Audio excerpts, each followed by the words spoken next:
आज भी कह रही हूँ चीफ जस्टिस साहब आपने गलत किया है। पाकिस्तानी अवाम का सो मोटो है ना चीफ जस्टिस साहब। दोस्तों, चीफ जस्टिस ऑफ पाकिस्तान काजी फाइज ईसा बेटी ईसा का इमरान खान की रिहाई के लिए वीडियो पैगाम तेजी से सोशल मीडिया पर वायरल हो रहा है। इमरान खान की हमायत में बड़ा ऐलान करते हुए तमाम पाकिस्तानियों को खुश कर दिया। चीफ जस्टिस की बेटी का मुकम्मल वीडियो बयान आपके साथ शेयर करने से पहले ये भी बता दें कि जिसके जवाब में काजी फाइज ईसा ने जब यस कहा तो शॉपकीपर ने गालियों और लानतों से इसकी तवाजा कर दी। इस तरह का वाकया पहली बार काजी फाइज ईसा के साथ हुआ है कि इसके मुंह के ऊपर भी इसको लानतें दी गई हैं। मैं आज भी कह रही हूँ चीफ जस्टिस साहब आपने गलत किया है।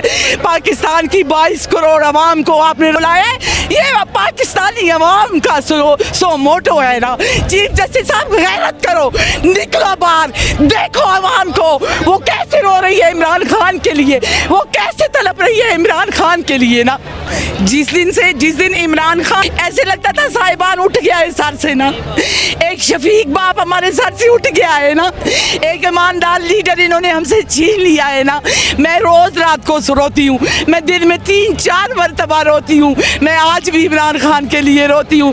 चीफ जस्टिस साहब, आर्मी साहब, प्लीज हमारा इमरान खान हमें वापस कर दे, हमारा इमरान खान हमें वापस कर दे। वो हमारे पाकिस्तान की शान है ना, वो हमारे जीने की आस है ना। प्लीज प्लीज इदारों पाकिस्तान को ना बेचो पाकिस्तान को। हम आपसे हाथ जोड़ के कहते हैं हमारे पाकिस्तान को ना बेचे। जिसे देखते हुए काजी फाइज ईसा की वाइफ भी आग बगोला हो गई और शॉपकीपर की मोबाइल पर हमला कर दिया। दोस्तों, ये वीडियो करप्ट जजों के साथ साथ ताकतवरों के लिए भी इंतहाई खतरनाक है, क्योंकि कल को रिटायर्ड बाजवा की तरह इनके साथ भी ऐसा हो सकता है। बेटी आमना ईसा ने सोशल मीडिया पर कहा कि बाबा जान, आप अपने 1 साल और 38 दिन की मुद्दत में पाकिस्तानियों के लिए ऐसा करके जाओ कि आपको तारीख में हमेशा अच्छे अल्फाजों से याद रखा जाए। और इस बेलगाम ताकत के नशे में चूर इदारे को कि जिसने मुस्लिम उम्मा के लीडर इमरान खान पर जुल्म और सितम के पहाड़ तोड़ दिए हैं। प्यारे बाबा जान, मुझे पता है कि जितनी आपके पास दौलत और ताकत है, आप ही सिर्फ आसिम मुनीर को लगाम डाल सकते हैं। मैं चाहती हूँ कि तारीख में आपका नाम भी इमरान खान के साथ हीरो की तरह लिया जाए। दोस्तों, इस हवाले से अपनी राय का इज़हार कमेंट सेक्शन में दे। वीडियो अच्छी लगे तो लाइक करें और इस चैनल को सब्सक्राइब करें।